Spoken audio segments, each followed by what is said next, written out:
Hello and welcome to another Out of Spec Reviews video. You join me in Long Beach, California with this, the Kia EV9. It is one of the most anticipated vehicles of the year. They've totally knocked it out of the park when it comes to styling. And in this video, I'm going to walk through what Kia's three-row electric SUV has to offer. We'll talk about perhaps expected pricing, some features, we'll talk charging specs, range specs, everything that I can tell you about this vehicle that we know up to this point. In the future, of course, we hope to be among the first to be able to drive this vehicle in the US, do some charging tests, do some range tests, see how well it does as a family SUV. It's sort of a baby Rivian R1S, if you will, just seems to be the right size, the right package, and hopefully, we don't know yet, the right price. But in this video, let me tell you everything we know about the Kia EV9.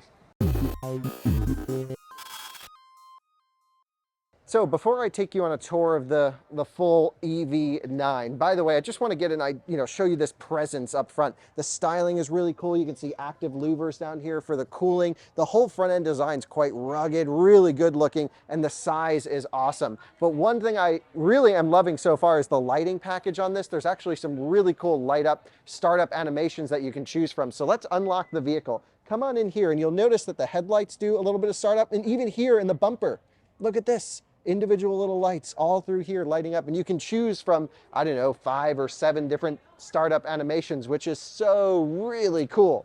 But the next thing I'll show you since we're up here is let's pop the front trunk, because it's got to be one of the largest front trunks that the Kia brand has ever done. So you can do that from the key, or of course there's a button inside that you can hit twice on.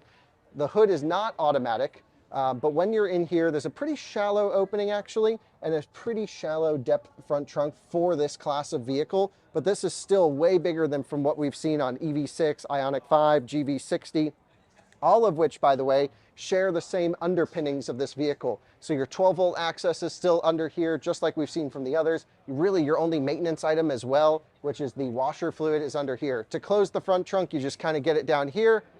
Big close, and we're locked in. Let me take you on a tour down the rest of this vehicle. So join me along the side and you'll see this profile looks really nice. There's a few different trims of EV9. This one is the fully spec'd GT line that I'm showing you here actually. So we have raised roof rails down the side, this really nice blue color, automatic door handles. If you wouldn't mind hitting lock and then unlock, we should be able to see them slide in and out. So come in close, take a look at this as this door handle folds out when we click unlock on the key. Standard power door handles, mirrors auto fold as well. Just because we're also in the middle of this, I'm going to lock us into this little area here, and come with me and take a look around the back of this electric SUV as well. Really nice space, 3 rows. I'll show you inside here in a moment as well. I can't actually sit in it, but we can open it and I can show you. Really nice back end signature. Let's take a look here into the trunk. Fairly large tailgate and a fairly high loading platform actually, but keep in mind this vehicle has a big battery, which I'll get to the tech specs here in a moment. You can fold the rear seats down here. So I have, 2 rows with them open, 2 rows with them folded completely, so you can really get a lot of stuff in here. Some neat actual technical stuff back here as well. Come in and take a look at this. There's a little button inside where you can open and close the rear trunk from inside the back. And that's for when you're camping. If you're laying down, sleeping in your EV9 out in the woods, well, you can just reach over and open or close the rear hatch. Love that feature, really cool. Also, around on this side, you have a 120 volt NEMA 515 outlet, and you can fold up or down the second row seats electronically, and then the third row seats are a manual open and close, or I should say extract and to fold them back down with this little string right here. The rear trunk can close, but let's get into the technical details here really quickly. The technical details are pretty impressive actually. So we've all been familiar with driving EV6. We've driven the e-Niro, which is a little bit of a different package, of course. And this is built on a similar eGMP chassis to the EV6. It's just stretched and widened a little bit. It's actually the largest platform for eGMP that it can handle. And what that means is you can stuff a 100 kilowatt hour battery pack in this thing. It's actually 99.8 kilowatt hour usable. And so that gives you a ton of energy content to move forward. It's their new Gen 4 cells, a little bit higher energy density. And what that means in terms of range is at least maybe closer on this Land version over here, not so much maybe the all-wheel drive top spec GT line. You can get up to about 300 miles in the EPA cycle in a fully spec'd model. In the all-wheel drive long-range version, you're looking at mid to high 200s. I would guess somewhere 250, 260, something like that, 270 maybe. We'll see where that car comes in at. But at least 300 miles in the top spec version, 100 kilowatt hour battery. Some of these cars exceed their EPA range, some can't quite match it. It just depends. We'll have to do our own testing. In terms of the tire selection, actually, we're on Hankook Ion Evo AS SUV tires. And in this particular case, it's on 285, 45, 21 inch here. You can get 19, 20, or 21 inch wheels. Again, this one being a fully spec'd version gives you the 21s. Is it a square setup? Let's take a look. I'd be really curious to see. And it might be different for the wheel sizes as well. 285s in the back, so 285 square. Let's talk charging performance. So this is the charging port back here, back passenger side. I can click it, door opens automatically. There's also a switch inside. For your AC charging ports, 11 kilowatt AC charging. This one's J1772, adapted for the US market. Every Kia, Hyundai, Genesis product has their own way of displaying range. Here, it's a very blocky, edged display right here. You can see where I believe the vehicle's at 80% state of charge, and so all of them are lit right there. Also a light inside the charging port, love to see it. And also for the first time from the group is a little swing arm for the DC pins. Typically they have these little dangly cords that come out that drive me nuts. This is really nice because your AC, you open it, it's right there, you don't need to pull anything out. For your DC, you just open this flap and boom, there you go. Speaking of DC fast charging performance, the claimed peak charging rate for this is 230 kilowatts. And I believe that's regardless of the two battery pack options you can get. You get 100 kilowatt hour gross or usable capacity or 78-ish kilowatt hour usable capacity. It's actually different than the EV6 Ioniq 5. I believe they get a little bit more energy density than the 77.4. So we'll have to keep an eye on that. Could be Euro spec versions as well. I'm not 100% sure. Pretty sure everyone's gonna go for the big battery in this thing, at least most people will. 230 kilowatt DC fast charging. Why is that on a bigger battery the same, if not even slower speeds than the 235 kilowatt speeds of EV6? There must be some limitation in the cabling, would be my guess, or something in the power transfer to that 100 kilowatt hour pack. It's still, you know, mid 20 minutes, 10 to 80%, I think 23, 24 minutes, which is longer than the 18 minutes of 10 to 80% of EV6. It's still not bad, and maybe the curve is really good. It is on the other cars. These cars have always been charging monsters. That is the magic of EGMP, but I'm surprised we're not seeing a charge limit or a charging peak speed of 280, 290 kilowatts, something like that, to keep with the pack speed higher. I'm a little bit disappointed with that, actually. Now, again, the charging speed's still gonna be faster than a Rivian R1S and some other more expensive vehicles. It's gonna be faster than Q8 e-tron, it's gonna be faster than iX, but I thought it would be even faster than what we're seeing here. The fact that it's advertised as slower than the smaller battery back cars is a little bit concerning. So we'll have to play around with it. It's still gonna be one of the best charging electric SUVs on the market. Again, 300 miles of range in the long range version, plus 230 kilowatt charging as long as it can hold it deep. This could be a really good family road tripper. Final assembly, let's just talk about that really quick. They're gonna be built overseas, I believe in Korea to start throughout 2023. Early 2024, they're gonna localize production in Georgia. And I believe the battery, if everything goes well, the battery will also have localized production in the US, which means it should qualify for the whole $7,500 tax credit, at least after launch. Now, quantities, we're not sure how many US spec cars we're gonna get, or US produced cars we're gonna get versus global produced vehicles. I'm hoping we get a lot of US production. I really hope they're targeting like all of them, because I think this is gonna be a hugely popular electric SUV. I see nothing glaringly wrong with this, truly. The big question is gonna be the price. Now, on the global produced vehicles, the ones that'll be shipped in from, I believe, Korea is where they'll be built, South Korea, they should qualify for the $7,500 tax credit on a lease. So where I see these things winning is on the monthly payment. We're going to start to see, of course, a whole wide range of people will be interested in this vehicle, but a large portion of that sales volume will be a lease buyer, someone who may have a aging SUV who's been waiting to get an electric three-row, who hasn't gone for a Rivian R1S for price considerations. How can Kia attract on the entry-level model, the Land model over here, how can they attract a buyer? My hope is we see something like a roughly $3,000 to $4,000 down, $699 a month lease. I think, yeah, certainly it's going to be expensive. It's a premium car. If you convert the Korean pricing to US pricing, it's somewhere around high $50,000 starting up to, low $70,000 fully spec'd. I hope the US pricing is adapted to match our market conditions. And I really hope they come up with an aggressive lease for this.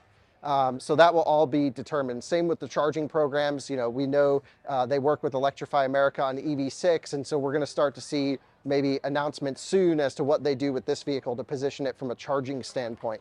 So that's most of the technical stuff. From the battery system, the powertrain is going to be the same permanent magnet motors that we know from EV6, Ioniq 5, GV60. The eGMP platform is fully integrated with those motors. It's a bit of a modular system. You can get a rear 160 kilowatt electric motor, and the rear 160 kilowatt permanent magnet motor is pretty much going to be in all of the versions. So they're all going to have that.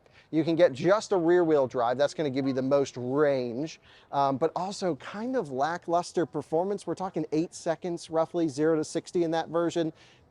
Just over 220 horsepower, is it? 210, 215 horsepower. That's just like not enough. I mean, we'll have to drive it to see. I feel that most people are going to go for the all-wheel drive version. I would, at least, especially with the charging curve and charging performance as good as this. Range doesn't really matter so much. It's all about the charging performance. So, I guess that difference in range between all-wheel drive and rear-wheel drive isn't actually going to be that much, is what we've seen from the other cars. So adding the front motor will give you a total system horsepower of mid-300s. I think that's going to be nice, 0 to 60 in the 5-second range. And I think that's going to be probably the sweet spot as you go all-wheel drive with the 100 kilowatt hour pack. You can take the family everywhere. You'll have that front motor disconnect on the permanent magnet situation, so you don't have flux-related losses when cruising. We've done plenty of videos on this drivetrain. That's my recommendation before I've even driven the vehicle. It does leave room for spicier versions, though I don't know if there will ever be, but we've seen eGMP go up, with EV6 GT over 500 horsepower. How cool would it be to see a race Kia EV9? I'd be so into that. So comment below if you want to see a spicy three-row SUV from Kia. I am here for it. By the way, we'll also see torque vectoring and some other things coming in that all-wheel drive trim, and I believe that will be available at launch. So there's some technical stuff for you. The pricing, again, we don't know. But let's talk about the use case, the competitive segment. Where does this vehicle fit in to the overall lineup? Well, everyone has been asking for a three-row electric SUV for as long as I can remember. And I've always said, well, you have to go Model X. And the Model X is compromised in a few different areas, but it's still an amazing car. It has the best charging network. That is a huge downside of any non-Tesla electric vehicle, is charging it. But it's kind of egg-shaped in the back, and you can't quite fit the dogs in there. It didn't have a rugged or off-roading type feel. And then the Rivian R1S came along as a three-row big SUV. I'm not talking Model Y size. I'm not talking Mercedes GLB. I'm talking, R1Ss out. So now we have all the luxury stuff. R1S, EQS SUV is a three-row, I believe as well, if I remember correctly. I believe it is. So those are all, 80, 90, 100, 110, 120 in the Mercedes world. So this is going to be significantly less expensive, and it's really going to operate in a class of its own. Again, if they can get the starting price somewhere in the low to mid $50,000 range for an entry-level version, I think the demand will be out of this world. My impression, just totally astronomical. The fact that it has air vents as standard for all three rows, so you can keep it cranking cold in the back for your dogs or your kids or whatever it is. The fact that you can get all-wheel drive, you can lock it in four-wheel drive as well for some of the dirt adventures. Of course, we're going to run one in the Hill Climb Challenge as soon as we can. You got the raised roof bars, at least on the GT line. Even the standard car, if you pan over, also has roof rails that you can load things in. If you fill the vehicle completely with stuff, it will actually have a digital rear view mirror as well, so you can see everything in the back. So it just seems like Kia thought about what do families need to do, and then just kind of put it all in here. They've killed it with the Telluride. The Tellurides are everywhere. They're still going over sticker at dealers, which is another problem, of course. But you know, the Telluride was such a transformative moment in the SUV lineup. I think this is going to be the Telluride of the EV space. They will just never have enough of these in stock, is my impression. And if you're thinking about buying one, like, start calling your dealer early and be like, what do I need to do to get on the list now? What I'd like to do is show you inside a little bit. So if you wouldn't mind opening the front doors for us, let's take a look. Yeah, we can do this side here for the front doors. So you can see the door opens super wide. It's quite a large door. I'm actually going to let our camera operator in here so we can see the inside of the vehicle. And you'll see a dual screen situation. You can see a power telescope, tilt, steering column, and there's a lot of things to talk about inside here in the front row. Now, I'm not able to sit in the vehicle or touch and play with anything yet. It's still a pre-production product, this particular one. I will be able to show you one hopefully very, very soon. So let's start initially with the software. Very similar functions to EV6, Ioniq 5 with the dual screen layout. But if you can just get the camera right, you'll see a third screen in between those two. And that's actually where all of your climate control renders. And you'll have the ability to control first, second, and third row climate control. You'll have all of your driving instrument clusters on that main screen there. And then the screen to the right will be, you know, your general navigation settings, Apple CarPlay, all of that. But really ingenious stuff in here. So we're going to start to see ability to set your charge limit, AC and DC. We're going to see EV route planning, they claim, which will be really cool. Still no plug-in charge mentioned, by the way, on the charging side. I think that's a bit of a shame. They need to add plug-in charge to this as soon as possible, because now we're starting to get mainstream. People don't want to fool around with apps when they get to chargers, so got to get that. Actually, if you take a look down here, you'll see 2 USB-C ports and the ability to actually select the left port to be data plus charging or just power. Then you'll have your 12-volt port just to the right in there as well. So that's a little latch. You can't open it right now. If you take a look here in the center console, you'll see 2 cup holders that are actually adjustable. You can open or close them so you can use it as storage or for drinks. There's also a full cover, some settings, a wireless phone charger that goes just in here. You can see the kind of the cool ambient lighting you can get throughout the vehicle. It's set to this really nice purple right now, and you can see even down here there's some really nice. The seating materials look great. Everything is animal free in here, so it's all a synthetic material. There's recycled materials as well, such as recycled fishnets in certain areas, which is really great. Meridian sound system. I forget how many speakers, but over 700 watts of power, so this thing should bump pretty well. We have heard the Meridian in the EV6 GT. I was really impressed with that. So I'm hoping this thing has, you know, it's not going to be the Bang & Olufsen out of an e-tron or anything like that, but it should sound pretty dang good. Now, the front seats, there's a couple things I want to point out here on the driver's steering wheel.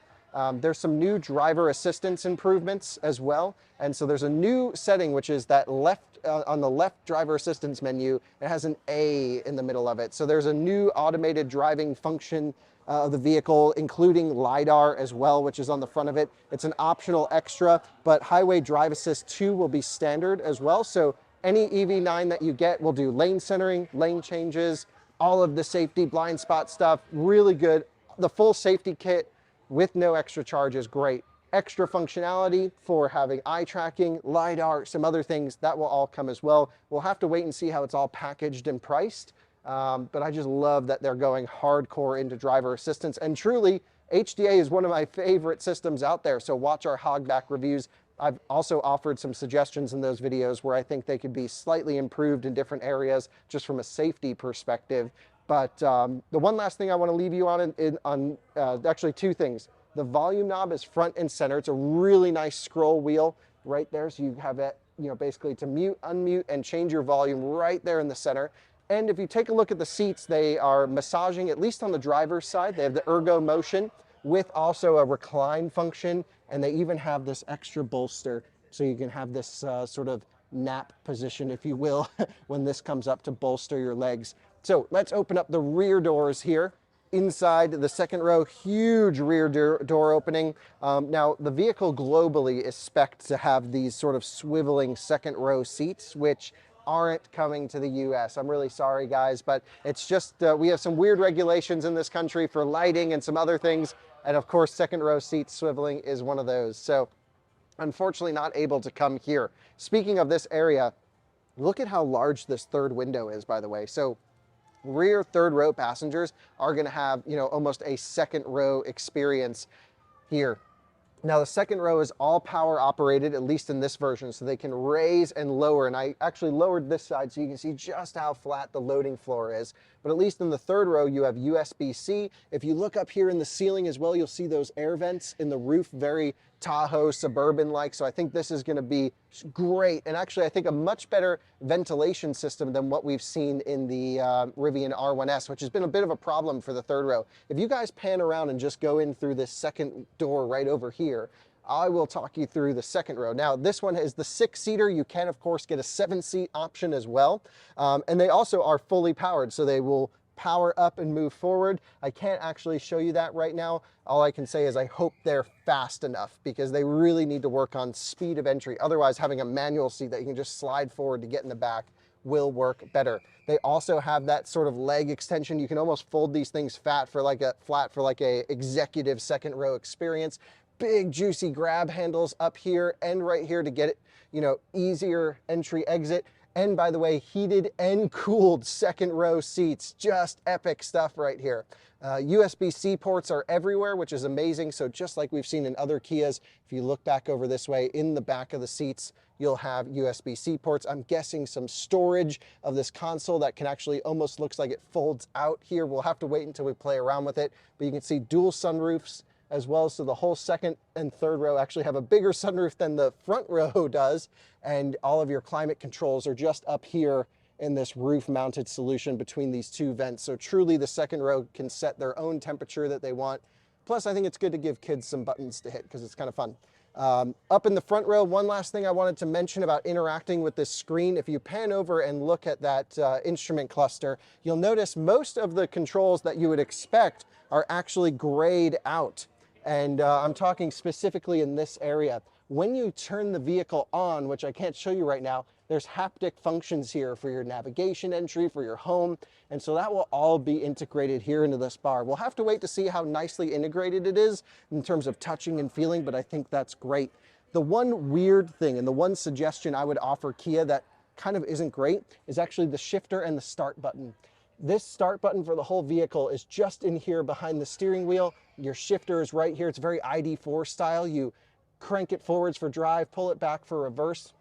But having the start button on there is very i3-like, and it took me a while to find it actually earlier. So my suggestion would be to put the start button on the dashboard for the US spec cars if there's time to re-engineer it. My guess is there's not, but at least if you ever drive a Kia EV9, you'll know where to find the start button. So let's jump around to the front again, because I just want to finish talking about some of the safety functions of the vehicle.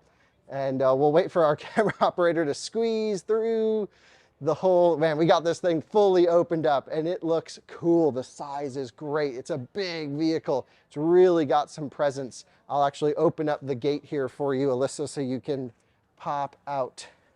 There we go. And, you know, sort of finishing up on the sensors, there's ultrasonic sensors around. You can see the LiDARs right here. You have a radar down here that should be heated as well. Cameras absolutely everywhere. So the whole car's just kitted out. I cannot wait to run one of these things fully spec'd with every option from a driver assistance standpoint in the Hogback Challenge. It's going to be epic. It's really the newest, coolest electric vehicle on sale. It's the one that should appeal to most families out there. And there's so much storage, so many little pockets, cubbies, charging ports everywhere. You know, it's just cool. We knew when the EV9 was going to come out that it was just going to blow everything out of the water, especially from a value standpoint. And that's the one missing question, is the lease price, the purchase price of the vehicle. We don't know those yet, but having full color head-up display, EV route planning, if they truly get that right, you know, plug and charge really needs to happen. So I hope that happens. But having a pretty good charging curve, great charging speeds, great drivetrain, big battery, all this space. I mean, they've kind of nailed it. So I can't wait to drive it, see if there's any glaring issues. I'm not finding any, but at least if you're thinking about getting a Kia EV9, 100% you want to call your dealer now and get on the list because it's going to be crazy. So thanks so much for watching another Out of Spec Reviews video. The first time I'm able to bring the Kia EV9 to you on YouTube. Can't thank you enough for watching. See you in another one soon. Bye-bye.